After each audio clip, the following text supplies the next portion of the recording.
오늘 우리에게 주시는 하나님의 말씀은 구약성경 창세기 47장 13절에서 26절 말씀입니다. 매일 성경 67쪽입니다. 창세기 47장 13절에서 26절을 함께 읽으시겠습니다.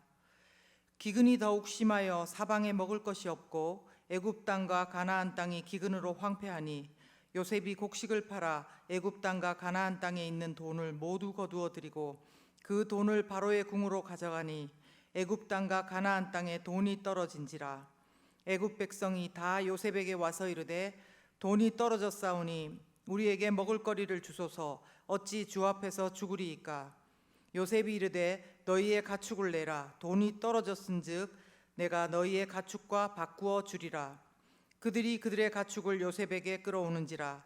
요셉이 그 말과 양떼와 소떼와 나귀를 받고 그들에게 먹을 것을 주되 곧 그 모든 가축과 바꾸어서 그해 동안에 먹을 것을 그들에게 주니라. 그 해가 다 가고 새 해가 되매 무리가 요셉에게 와서 그에게 말하되 우리가 주께 숨기지 아니하나이다. 우리의 돈이 다하였고 우리의 가축대가 주께로 돌아갔사오니 주께 낼 것이 아무것도 남지 아니하고 우리의 몸과 토지뿐이라. 우리가 어찌 우리의 토지와 함께 주의 목전에 죽으리이까. 우리 몸과 우리 토지를 먹을 것을 주고 사소서.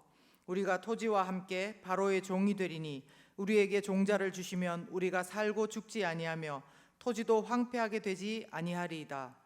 그러므로 요셉이 애굽의 모든 토지를 다 사서 바로에게 바치니 애굽의 모든 사람들이 기근에 시달려 각기 토지를 팔았음이라. 땅이 바로의 소유가 되니라. 요셉이 애굽 땅 이 끝에서 저 끝까지의 백성을 성읍들에 옮겼으나 제사장들의 토지는 사지 아니하였으니 제사장들은 바로에게서 녹을 받음이라. 바로가 주는 녹을 먹음으로 그들이 토지를 팔지 않음이었더라. 요셉이 백성에게 이르되 오늘 내가 바로를 위하여 너희 몸과 너희 토지를 샀노라. 여기 종자가 있으니 너희는 그 땅에 뿌리라. 추수의 5분의 1을 바로에게 상납하고 5분의 4는 너희가 가져서 토지의 종자로도 삼고 너희의 양식으로도 삼고 너희 가족과 어린아이의 양식으로도 삼으라. 그들이 이르되 주께서 우리를 살리셨사오니 우리가 주께 은혜를 입고 바로의 종이 되겠나이다. 요셉이 애굽 토지법을 세우매 그 5분의 1이 바로에게 상납되나 제사장의 토지는 바로의 소유가 되지 아니하여 오늘날까지 이르니라. 아멘. 날마다 기쁜 새벽 큐티 말씀 나누겠습니다. 어제 큐티가 요셉이 가족들을 잘 돌보는 내용으로 끝났다면 오늘은 요셉이 애굽의 총리로서 그 맡은 직무를 어떻게 구체적으로 감당했는지를 보여줍니다. 그 직무라는 것은 7년의 풍년에 비축해 왔던 양식을 7년의 흉년에 어떻게 하는지를 보여줍니다. 13절의 말씀대로 기근은 더욱 심해져서 사방에 먹을 것이 없고 애굽과 가나안 땅에도 땅까지 황폐되었다는 것입니다. 예나 지금이나 이렇게 사람이 생명에 필요한 양식도 얻지 못하게 되기까지 몰리다 보면 하나씩 본인에게 있는 것들을 다 내다 팔면서 더 절박한 필요, 양식을 얻을 수밖에 없게 되는 것입니다. 오늘 본문 14절에도 보시면 굶주린 사람들이 돈으로 요셉에게 있는 곡식을 사기 시작합니다. 그러나 이제 양식을 살 돈마저도 다 떨어지자 사람들은 요셉을 찾아옵니다. 16절에 보시면 요셉은 그들의 집에 있는 가축을 데리고 와서 양식을 사갈 수 있도록 했습니다. 이런 상황은 말은 쉽지만 실제로 그 상황을 견디기는 정말 힘든 것입니다. 소중히 기르던 가축이 울며 또 그렇게 울부짖으며 끌려가는 광경을 한번 생각해 보십시오. 어떤 학자들은 이때가 흉년이 된 지 6년째 되는 해라고 합니다. 기르던 가축까지 내주어야만 양식을 사서 식구들이 먹을 수 있는 이들의 사정이 참으로 애달습니다. 어쩌면 고통이 가장 극에 달한 순간일지도 모릅니다. 더는 못 버틸 것 같은 그런 때 말입니다. 이처럼 기근이 오래되어 양식을 사기 위해 돈도 다 쓰고 가축도 다 팔고 이렇게까지 했는데도 아직까지 기근은 끝나지 않았습니다. 사람들이 말하기를 주께 낼 것이 요셉에게 말하는 거죠. 주께 낼 것이 아무것도 남지 아니하고 우리의 몸과 토지뿐이라는 것입니다. 그래서 자신들의 몸과 토지를 받고 먹을 것을 좀 달라고 하고 또 자신들은 바로의 종이 될 것이라고 하는 것입니다. 한 개인의 이야기로 봐도 이런 상황은 너무나 비참한 상황입니다. 그런데 전 나라가, 아니 온 세상의 상황이 이렇게 된다면 얼마나 급박하고 기막힌 상황이겠습니까?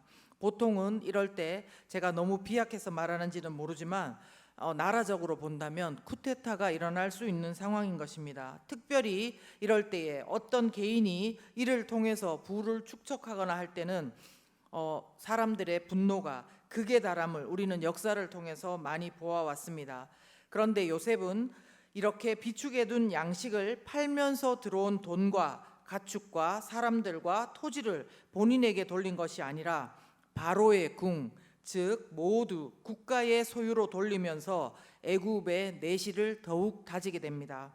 위기의 상황을 통해서 오히려 국력을 더욱 튼튼하게 다지는 그런 상황을 만든 것입니다.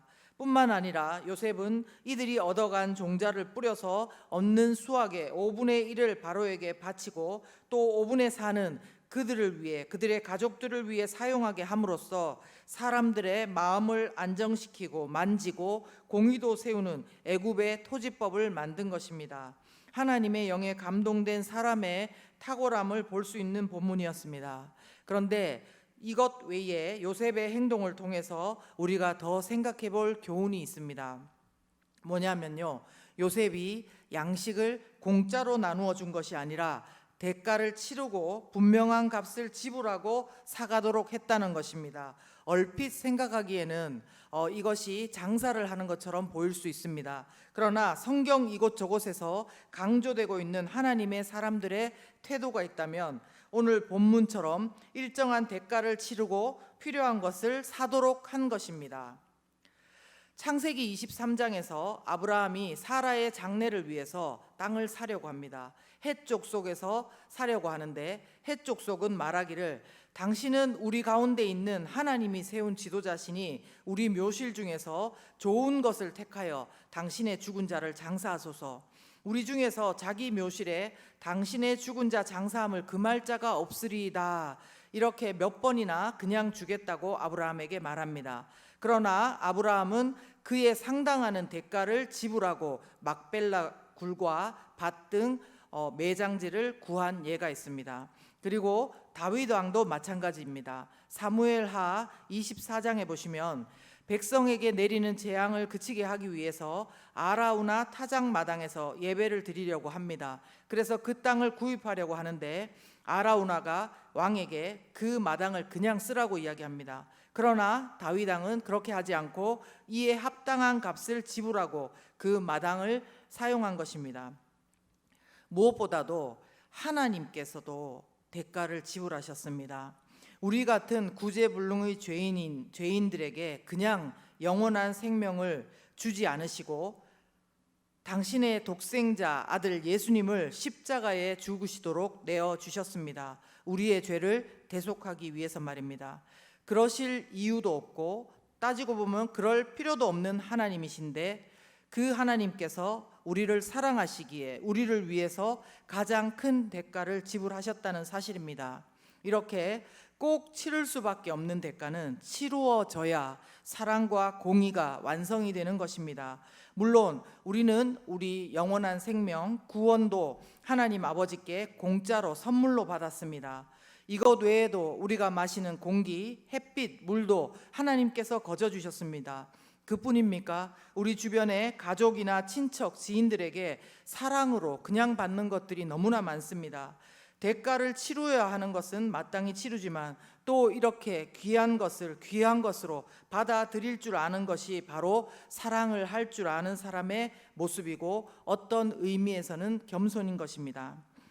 그 다음 두 번째로요, 계속된 흉년으로 돈과 가축 또 몸과 토지까지 내어주고 바로의 종이 되어 있는 백성들을 통해서도 얻을 수 있는 교훈이 있다고 생각합니다. 무엇이냐면요, 종자를 뿌릴 수 있도록 달라고 하는 말씀이 19절에 나오는데요, 씨앗을, 종자를 뿌릴 수 있는 한 우리에게는 소망이 있다는 말씀을 드리고 싶습니다. 18절에서 19절의 말씀의 내용은 먹을 양식을 사기 위해 자기 몸과 토지까지 내어놓는 엄청 심각한 상황인데, 그렇지만 그 가운데도 약간은 서광이 비치기 시작하는 소망을 엿볼 수 있는 부분이 있다고 생각합니다. 18절 처음 시작이 어떻게 됩니까? 그 해가 다 가고, 그 해라는 것은 6년째 흉년입니다. 그런데 그 해가 다 가고 새 해가 되매라는 말씀도 그렇고, 또 무엇보다 이제 땅에 심을 씨앗, 종자를 달라고 요셉에게 간구를 하는 장면이 나옵니다. 비록 흉년이지만 이제 씨앗을 뿌릴 수 있다면 이제 그 씨앗이 열매 맺을 동안에 그래도 기다릴 수 있고 또 그 다음을 기대할 수 있는 거지 않습니까? 혹시 지금 우리가 6년째의 흉년에 와 있다고 생각하는 분 계십니까? 견디기가 너무 힘드십니까? 우리의 양식을 위해서 팔려나가는 가축들의 비명소리가, 울음소리가 마치 내게 들리는 듯 하십니까?